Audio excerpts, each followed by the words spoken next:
Hello and welcome students, Gyanjyoti coaching সেন্টারের পক্ষ থেকে তোমাদের সকলকে আরো একবার স্বাগত। এক্সাম তোমাদের একদম কাছে কিন্তু চলে এসেছে, হাতে আর সময় নেই বললেই চলে।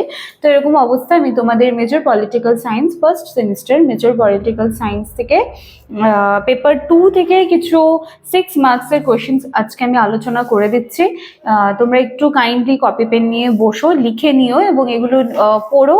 আশা করছি এগুলো কিন্তু তোমাদের এক্সামে অনেকটাই হেল্পফুল হবে। আমাদের ক্লাস বা আলোচনার বিষয় শুরু করার আগে বলে নিতে চাই, তোমরা যারা এরকম অবস্থায় দাঁড়িয়ে মানে এক্সাম হাতে তো আর বেশি সময় নেই, তো এরকম সিচুয়েশনে দাঁড়িয়ে যদি নোটস পারপাসের জন্য আমাদের জ্ঞানজ্যোতি কোচিং সেন্টারের সাথে যোগাযোগ করতে চাইছো, তার জন্য তোমাদের সকলকে আরো একবার ওয়েলকাম। বা ভাবছো যে নেক্সট সেমিস্টারে তোমরা আমাদের সাথে যোগাযোগ করবে, তার জন্যও কিন্তু তোমরা আমাদের সাথে যোগাযোগ করে নিতে পারো। দেখবে যে আমার ভিডিওটা যখন তোমরা দেখছো তার ডেসক্রিপশন বক্সে ওখানে কিন্তু দুটো নাম্বার দেওয়া আছে। সেই নাম্বার দুটি হলো জ্ঞানজ্যোতি কোচিং সেন্টারের অফিসিয়াল হেল্পলাইন নাম্বার। সেখানে যে কোনো একটি নাম্বারে কিন্তু কল করে নিতে তোমরা পারো। চলো আমি আর এক্সট্রা কথা না বাড়িয়ে আমি 6 মার্কসের কোয়েশ্চেন্সগুলো আলোচনা করে দিচ্ছি। তোমরা কিন্তু একটু মন দিয়ে কোয়েশ্চেন্সগুলো দেখে যেও, আশা করছি হেল্পফুল হবে। চলো আমি শুরু করছি। সবার প্রথমে রয়েছে ভারতীয় নাগরিকদের মৌলিক কর্তব্য। ঠিক আছে, ভারতীয় নাগরিকদের মৌলিক কর্তব্য, মৌলিক কর্তব্য বলো, মৌলিক অধিকার বলো, এগুলো কিন্তু খুব বেশি ইম্পর্টেন্ট রয়েছে, খুব ভালো করে কিন্তু তোমরা দেখে যেও।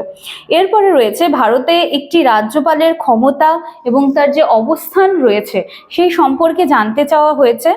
পরবর্তী প্রশ্ন রয়েছে যে ভারতে একটি হাইকোর্টের, রাজ্য হাইকোর্টের ইখতিয়ার যেটা রয়েছে সেটা আলোচনা করতে বলছে। ঠিক আছে, ভারতে একটি রাজ্য হাইকোর্টের ইখতিয়ার আলোচনা করো। ভারতীয় রাজনৈতিক ব্যবস্থায় বর্ণের ভূমিকা যেটা রয়েছে সেই সম্পর্কে কিন্তু আলোচনা করতে বলা হয়েছে। পরবর্তী প্রশ্ন, স্বাধীনতার অধিকারের প্রকৃতি এবং তার যে লিমিটেশনস গুলো রয়েছে বা সীমাবদ্ধতাগুলো রয়েছে সেগুলো কিন্তু জানতে চাওয়া হয়েছে।